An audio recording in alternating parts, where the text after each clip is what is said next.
राजस्थान के वीराने में एक वीरान महल है, रक्त महल। सदियों से वहां कोई नहीं गया। कहा जाता है कि वहां रात के समय कोई औरत हंसती है और सुबह खून की लकीरें दिखती हैं। लोग कहते हैं वहां मोहिनी है, एक ऐसी आत्मा जो सौंदर्य में जादू और आंखों में मौत रखती है। राजकुमार आर्यमान सिंह आधुनिक भारत का एक शिक्षित युवा यूके से लौटकर अपने पुश्तैनी गांव आता है। उसके पिता राजा सोमेश्वर सिंह की मृत्यु कई साल पहले एक रहस्यमयी आग में हो गई थी, उसी रक्त महल में।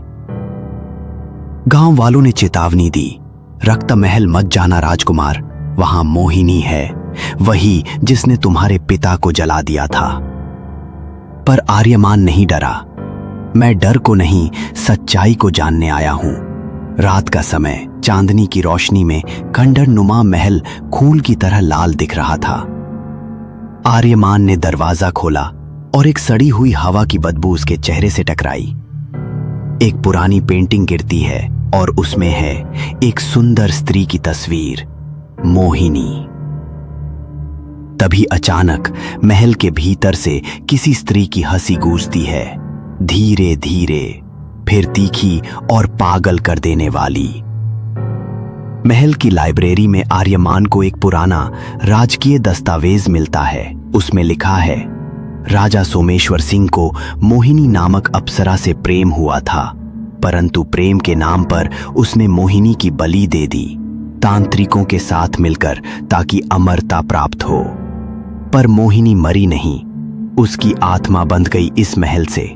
उसने शपथ ली, रक्त के एक एक कतरे से बदला लूंगी, राजा को जलाकर राख करूंगी और उसके वंश को मिटा दूंगी।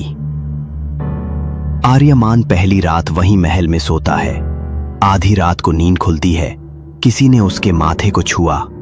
वो देखता है एक बेहद सुंदर स्त्री सामने खड़ी है, बिखरे बाल, लाल आंखें, काले गहनों से सजा शरीर और होठों से टपकता खून। तुम मेरे जैसे लगते हो, पर वो नहीं हो, तुम उसके बेटे हो। मोहिनी की आवाज में दर्द और पागलपन था। आर्यमान भागता है, पर महल का दरवाजा अपने आप बंद हो जाता है। सुबह आर्यमान को दीवार पर खून से लिखा एक वाक्य दिखता है, तू आएगा पर बचेगा नहीं। वो गांव जाकर पंडित रघुनाथ तिवारी से मिलने जाता है। तिवारी बताते हैं, राजा ने मोहिनी से विवाह का वादा कर बलिदान दिया था, पर मोहिनी देवी नहीं थी, अप्सरा थी। उसके खून में शक्ति थी। अब वो चुड़ैल है।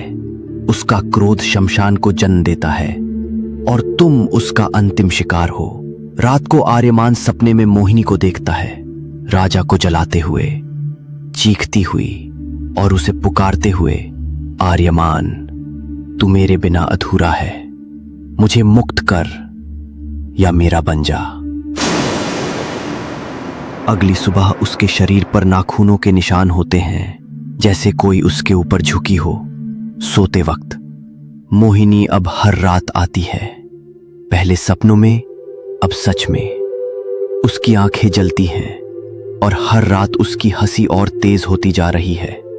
वो कहती है, राजा ने मुझे धोखा दिया, तू वैसा मत बन, तू मुझे स्वीकार कर या अपने पिता की तरह जल। आर्यमान को महल की तहखाने में एक गुप्त द्वार मिलता है। वहां वह देखता है एक तांत्रिक वेदी, राख और हड्डियों का ढेर और एक जले हुए दिल के आकार की वस्तु। तभी वो देखता है मोहिनी की आत्मा पूरी तरह प्रकट हो चुकी है। मोहिनी आर्यमान को घसीटती है वेदी पर। अगर तू मेरा नहीं तो किसी का नहीं।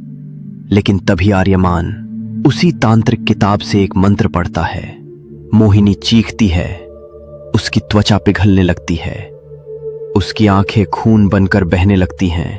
पर आखिरी पल में मोहिनी कहती है, मैं सिर्फ प्रेम चाहती थी, तुम भी मुझे त्याग गए। महल थर्राता है, मोहिनी की आत्मा जलती है और उसी राख में मिल जाती है जहां राजा जला था। आर्यमान बाहर आता है, अध जला, थका लेकिन जिंदा। महल पीछे से खुद ब खुद ढह जाता है। और आज भी लोग कहते हैं रक्त महल अब खत्म हो चुका है, पर जब कोई स्त्री प्रेम में मारी जाती है वो मोहिनी बन जाती है।